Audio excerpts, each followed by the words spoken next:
Alright guys, welcome back to the Black Gold Homestead. Today we have another video for you. It's going to be a little bit longer of a video, but we're going to be touching a little bit on the advantages and the disadvantages of homesteading. Now this was not my video idea, this was my sister's, so but she wanted me to talk about it, so we're going to see what I have to say, and I'm going to make it up as I go. So, let me first start out by saying that we were not always homesteaders, but I have been homesteading in a sense for probably going on about 15 years. I started out by raising chickens, and I've had chickens now for about 15 years. And we had some other animals, rabbits and some goats and sheep.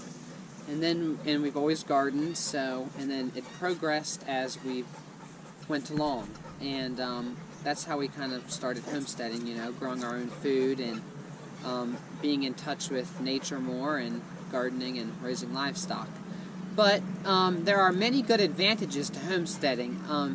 You know where your food comes from, you know what you put into it, what you're getting out of it. You know that it's a good, healthy food source, and you don't have to worry about herbicides and pesticides and hormones or anything, unless you're, of course, using it, but most of us aren't, and most of us don't want to. So that's one of the biggest advantages. Another advantage is getting out in nature and experiencing you know, the beauty surrounding you. You get to spend time in nature and get fresh air. And what are you saying? Learn. Your eyes are closed and you keep mouthing something and your tongue is hanging out. You can learn things. Okay. Yeah, sorry. And according to Abby, you get to learn things. What things she means, I don't know. But you get to learn things. And what she means, I'm sure, is you get to learn more about, as I said, nature. You can learn about, you know, different trees and plants, and part of that you get to learn about native wild plants, which ones are good for medicinal purposes and all.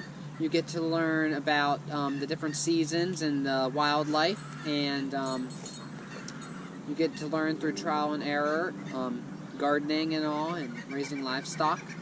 But there's also quite a few disadvantages that come with homesteading. One is if you have lots of livestock, you don't take vacations. My sister doesn't like that, but most of us, including me, I like to stay home, so I don't mind. But when you have dairy goats and chickens and pigs and all the array of livestock, they have to be taken care of every single day. So it doesn't really matter whether or not, if you want to go away, if you don't have a good farm sitter that can take care of them, then you just got to stay home and do it. That's all part of it. But thankfully for us, we have our neighbors who, when we went away on vacation before, they were able to come and take care of the animals and milk the goat for us. So that worked out really well. Another disadvantage is if you're sick, if you don't feel well, it doesn't matter. The chores still need done and everything needs taken care of. You got to get out there and do it.